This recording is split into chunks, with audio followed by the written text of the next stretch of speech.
বান্ধৱীসকল আজি আপোনালোকৰ মাজলৈ এনেকুৱা এটা ভিডিঅ' লৈ আহিছোঁ আৰু ভিডিঅ'টো সকলোৱে চাই লওক তাৰপিছত বাকীখিনি কি হয় মই সকলোবিলাক বুজাই দিছোঁ আপোনালোকে প্ৰথমতে এই ভিডিঅ'টো চাই লওক নমস্কাৰ বন্ধুসকল আজি আছে এয়া দেখাই দিছোঁ অনুৰোধ আছিলে আহিয়া বন্ধুসকল হাঁহৰ মাংস বন্ধুসকল আহিয়া বন্ধুসকল আকৌ এফালেও দেখাই দিছোঁ আহিয়া মাছ বন্ধুসকল গোবিন্দ গোবিন্দ গোবিন্দ গোবিন্দ বন্ধুসকল আকৌ এয়া নেমু চেপি লৈছোঁ সেয়া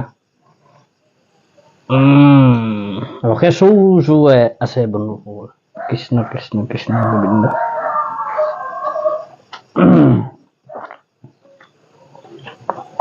হাঁহৰ মাংস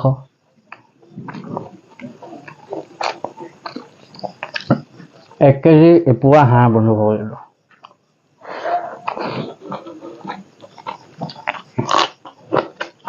ওজনটোৰ কথা নকলি আকৌ বেয়া পায় কাৰণে কৈছো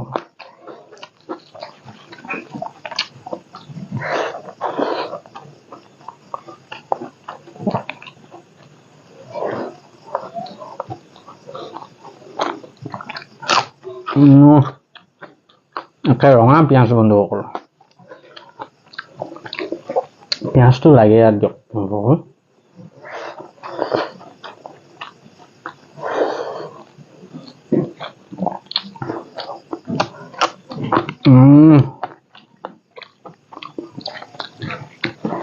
ধুনীয়া হৈছে বন্ধুসকল তৰকাৰী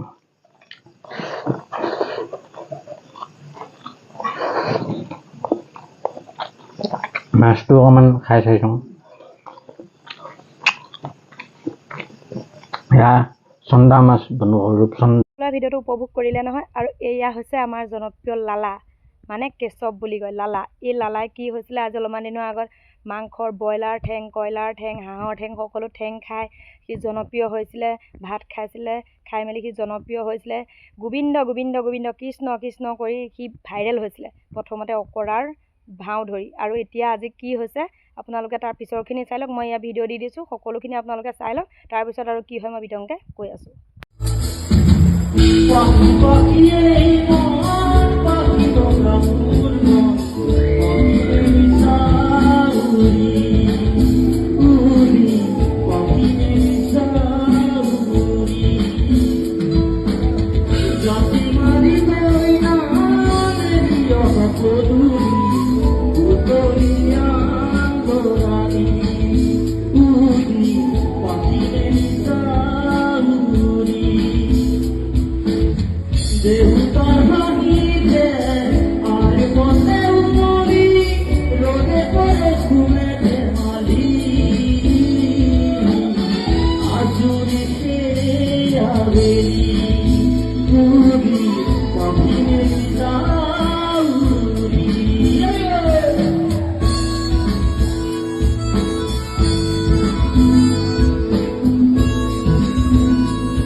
কৃষ্ণ গোবিন্দ গোবিন্দ গোবিন্দ গোবিন্দ বুলি কৈ সি জনপ্ৰিয় হৈ এতিয়া সি ক'ত পালেগৈ মঞ্চ আৰু মঞ্চত এতিয়া মাইক্ৰফোন লৈ সি এতিয়া জনপ্ৰিয়